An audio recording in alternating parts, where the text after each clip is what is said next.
3D printing is a process that industry has really refined and allowed us as oral and maxillofacial surgeons to offer to our patients. We early on started using it for orthognathic surgery, for trauma surgery, and for planning reconstructions. Now, with the ability to 3D print in-house with the cost and the economical savings in buying these 3D printers, we're able to offer procedures same day that one typically does not think can happen in that short time frame. For example, we keep talking about jaw in a day, which is a very advanced procedure replacing the mandible, maxilla, teeth, and gum tissue.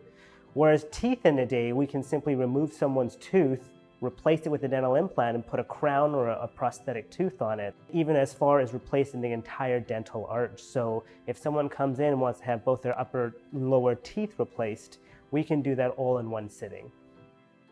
3D printing not only allows us to create precision surgical guides that we can take into the operating room, but we can also use it as a way to show our patients what their unique surgery is going to be.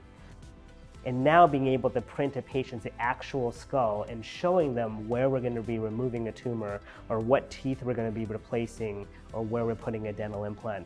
And there's something very fundamental about a patient holding their own anatomy and understanding what they have come to a collective decision with their surgeon to undergo. Work-related, the most interesting thing I've printed was probably this patient's teeth that we were able to replace in her cancer surgery.